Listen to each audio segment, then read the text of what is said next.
నమస్తే. ప్రస్తుతం మనతో పాటు సీనియర్ జర్నలిస్ట్ జయదేవ్ ఉన్నారు. ఆయనతో మాట్లాడదాం. నమస్తే సార్. నమస్తే సార్, ఫైనల్గా నాగబాబు గారికి టీటీడీ చైర్మన్ పదవి ఇవ్వబోతున్నారు అని చెప్పేసి బాగా వార్తలు వస్తున్నాయి. ఒక పక్క రాజ్యసభ సభ్యుడిగా ఇస్తారు అని చెప్పేసి వినిపించింది. అసలు ఏం జరగబోతుంది అంటారు? నాగబాబు గారు మొదటి నుంచి కూడా పవన్ కళ్యాణ్ గారికి అండగా ఉండడం, ఆయన ఎవరికైనా అన్నయ్య చేసినా తమ్ముడు చేసినా, ఎందుకంటే ఆయన పవన్ కళ్యాణ్ గారి డెసిషన్స్ కూడా ఎప్పుడూ అడ్డు చెప్పలేదు. ఆయన ఏం చెప్తే అదే మాట్లాడి అదే చేశారు. పవన్ కళ్యాణ్ కూడా ఒక డిఫరెంట్ పందాలు వెళ్ళాడు. ఆయన ఎన్ని చేసినా కూడా, ఎన్ని అవమానాలైనా కూడా మనం చూద్దాం వెయిట్ చేద్దాం, భరించుదాం, సరే కొడితే కుంభస్థానం కొడదాం అన్నట్టుగానే ఉంది. అలాగే జరిగింది కూడా. అయితే ఆయన నాగబాబు గారు ముందంతా కాకినాడ ఎంపీగా పోటీ చేస్తారని రకరకాల వార్తలు వినిపించాయి. బట్ ఆయన కూడా చాలా పాపం అగ్రెసివ్గా తిరిగాడు. జనరల్ సెక్రటరీగా ఏదో ఉన్నాడు కదా ఆయన. చాలా మాటలు పడ్డాడు, ఈయన విమర్శలు చేశాడు, నాగబాబు గారు అన్నీ జరిగాయి. అయితే ఏంటంటే లాస్ట్ మినిట్లో కూటమి ఏర్పడడం, కూటమిలో భాగంగా పవన్ కళ్యాణ్ కూడా అనే నీకు ఎంపీగా చేస్తానని కూడా మాట ఇచ్చారట. బట్ రాష్ట్ర ప్రయోజనాల కోసం, కూటమిలో భాగస్వామ్యం కోసం కాకినాడది వాళ్ళకి ఇవ్వక తప్పలేదు. సో ఇప్పుడు ఇంకేం చేయాలి? సో అంటే ముందు కూడా ఏదైతే కూటమిలో చాలామంది త్యాగాలు చేసి ఇదయ్యారో వాళ్ళందరికి కూడా ప్రత్యామ్నాయంగా ముందుగానే కొంతమంది చెప్పడం జరిగింది. ఇప్పుడు పిఠాపురం వర్మ గారు ఉన్నారు, ఆయన టీడీపీ నుంచి పోటీ చేయాలి. బట్ పవన్ కళ్యాణ్ గారి కోసం ఇంకెవరైనా అయితే మాత్రం నేను రెబల్గా స్వతంత్రంగా పోటీ చేస్తాను, కళ్యాణ్ బాబు గారు అయితే మాత్రం డ్రాప్ అయిపోతున్నాడు. ఆయన అలాగే డ్రాప్ అయ్యాడు. దానికి అనుగుణంగానే అంత మెజార్టీతో గెలిచాడు. దాన్ని ఆయన సభాముఖంగా ఆయన పిలిచి నిజంగా వర్మగారు లేనిదే నేను లేను, ఈ గెలుపంతా వర్మగారు ఇచ్చిందే, అదీ కాకుండా పిఠాపురం ఓటర్లు కూడా ఆకాశం అంత విజయాన్ని ఇచ్చారన్నట్టు కూడా మాట్లాడారు. సో ఇప్పుడు ఆయనకి అప్పుడే ప్రకటించాడు ఆయన, వర్మగారిని ఎమ్మెల్సీ అయినా చేసుకుంటాం మేము అన్నట్టుగా. సో అలాగే కొంతమంది ఎవరైతే బాగా జెండా పట్టుకొని కార్యకర్తగా ఇబ్బంది పడ్డారో వాళ్ళందరికీ కూడా ఒక సముచిత స్థానం కల్పించడం, పార్టీలో కీలక పదవులు కానీ, లేదా నామినేటెడ్ పోస్టులు కానీ, లేదా కార్పొరేషన్కి చైర్మన్లు కానీ ఉన్నాయి కదా, కమ్యూనిటీ పరంగా ఉండే సామాజిక వర్గం సంబంధించిన చైర్మన్లు, ఇలా టీటీడీ ఇవన్నీ. సో ఇప్పుడు నేను గతంలో విన్నది ఏంటంటే ఉమ్మడి గోదావరి జిల్లాలోనే ఒక సీనియర్ బుచ్చే చౌదరి గారికి ఒక సంథింగ్ అనుకుంటా, ఆయనకి సీనియర్ అయ్యారు, సర్లే వేరే వాళ్ళకి ఇద్దాము, ఏజ్ కూడా పెద్దగా ఉంది కాబట్టి ఎమ్మెల్యే కాకుండా వేరే ఆయనకి అంటే ఆయన సరే వేరే ఎవరికి ఇవ్వండి సార్, నేనైతే నాకు టీటీడీ చైర్మన్ ఇప్పించాను అన్నట్టు ఏదో అడిగారంటే ఒప్పుకున్నారని వార్త వచ్చింది. అప్పట్లో ఎంతవరకు వాస్తవం అని తెలియదు.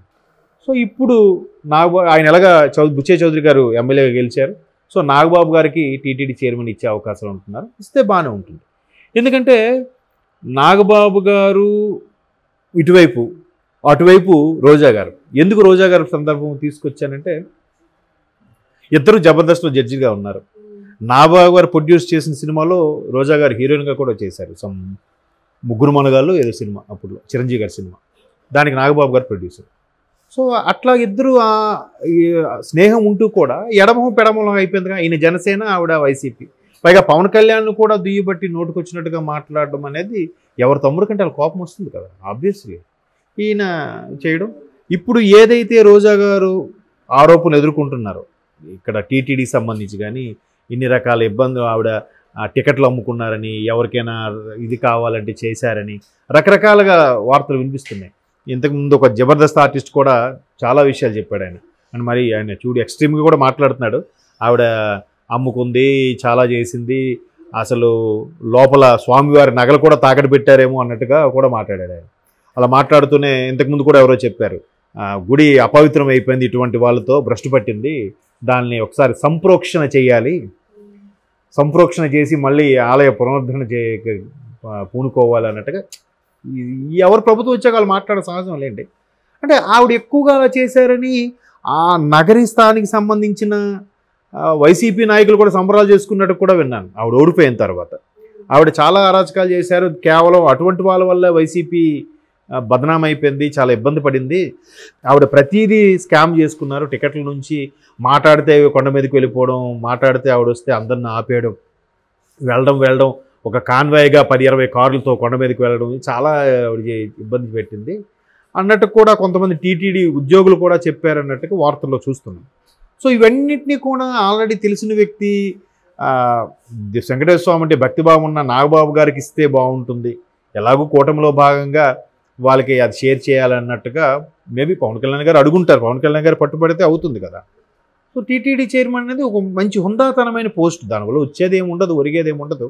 బట్ ఆ హోదా వేరు కదా. ఎందుకంటే ప్రపంచంలోనే అతిపెద్ద హిందూ ధార్మిక సంస్థ అది కదా. సో మళ్ళీ ఈయన వెళ్ళిన తర్వాత ఏదైతే గత ప్రభుత్వంలో కాంగ్రెస్ ప్రభుత్వం ఒకసారి చెప్పారు ఎవరో ఇంటర్వ్యూలో కూడా, ప్రతి సంవత్సరం ధార్మిక సమావేశాలు నిర్వహించేది టీటీడీ. కాంగ్రెస్ గవర్నమెంట్లో అది కూడా తీసేశారంట. అంటే ఎక్కడ మిగతా మతాలు తగ్గిపోతాయనే ఉద్దేశమో వేరే ఉద్దేశమో తెలియదు, కానీ అది తీసేశారట రోషయ్య గారు గవర్నమెంట్ ఉన్నప్పుడు, అంటే రాజశేఖర రెడ్డి గారు చనిపోయాక. అది మరీ టూ మచ్ కదా, ఎందుకు తీసేయాలి? అసలు ఇంకోటమ్మా, గట్టిగా మాట్లాడితే దేవాలయాల మీద హక్కే తీసేయాలి ప్రభుత్వాలకి. ఇంకా గత ప్రభుత్వంలో చూసాంగా. ఇక్కడ మాత్రం చూడండి, ఇతర మతస్థులు ఈ మతం సంబంధించిన ప్రసాదం తినరు, దేవుడిని మొక్కరు, సైతాన్ అంటారు, అదంటారు, ఇదంటారు, వాడు దుర్మార్గుడు అంటాడు, మనం పక్క మతస్థులను మనం చూడకూడదని మాట్లాడతారు వీళ్ళందరూ. మరి ఆ మతం వాళ్ళు హుండీలో వేసిన డబ్బుల ద్వారా వచ్చే పథకాలకు మాత్రం తీసేసుకోవచ్చా? మరి అప్పుడేముంది, ఎవరేం అనుకోడా, దేవుడేం అనుకోడా? అట్లా జరిగాయి కదా. కొన్ని ధార్మిక సంస్థలు అయితే ప్రూవ్ చేసే కూడా టీటీడీలో పనిచేస్తున్న వాళ్ళు సెపరేట్గా వేరే సంస్థలు పెట్టుకొని వేరే మతానికి సంబంధించిన సంస్థలు నడిపిస్తున్నారని కూడా ప్రూవ్ చేసిన చర్యలు తీసుకోలేదు. ఇప్పుడు ఈఓ గారిని కూడా చాలా ఎలిగేషన్స్ ఉన్నాయి. ఆయన ఎవరు, ధర్మారెడ్డి గారు ఎవరి మీద. చూద్దాం మరి. ఇవన్నీ నాగబాబు గారు లాంటి వారికి ఇస్తే అన్నీ సెటరేట్ అని చేయాలి. మళ్ళీ ఎటువంటివి ఇబ్బంది కాకుండా ఒక రకమైన చట్టం చేసినట్టు చేసేయాలి. ఒక ఆగమ శాస్త్రంలో ఏదైతే ఆగమ శాస్త్రం ప్రకారం టీటీడీ ఎంత నడుచుకుంటుందో అలాగే ఒకటి చేసేయాలి. ఎందుకంటే గతంలో ఎన్టీఆర్ గారు వచ్చినప్పుడు కూడా నిత్యాన్నదాన పథకం కానీ, కొండ మీద ఎటువంటి రాజకీయపరమైన దాన్ని ఏమంటారు హోర్డింగ్లు కానీ ఏమైనా చేయకూడదని, మత ప్రచారాలు కానీ ఇతర మత ప్రచారాలు కానీ హోర్డింగ్ రాజకీయ సంబంధించిన ప్రచారాలు కానీ చేయకూడదని అప్పుడులో ఆయన పెట్టారు. కాబట్టి అదే కొనసాగుతుంది. లేదంటే ఇప్పుడు కొండ మీదకి కూడా నానా హంగామా చేసేవారు, రంగులు వేసేసి అక్కడ స్వామి తాలూకు రంగులు ఉండవు, ఇంకా వీళ్ళ రంగులే పులిమేస్తారు. ఇంకా మరి పిచ్చోళ్ళు ఉన్నారు కదా, పిచ్చి కూడా కాదు.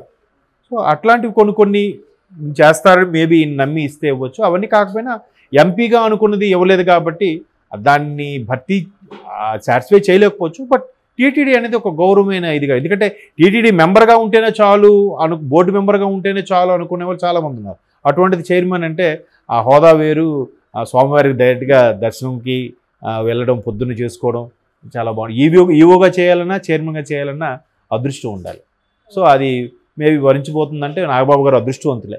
నేను గతంలో విన్నది ఏంటంటే ఉమ్మడి గోదావరి జిల్లాలోనే ఒక సీనియర్ బుచ్చే చౌదరి గారికి ఎవరికో సంథింగ్ అనుకుంటా, ఆయనకి సీనియర్ అయ్యారు. సర్లే వేరే వాళ్ళకి ఇద్దాము, ఏజ్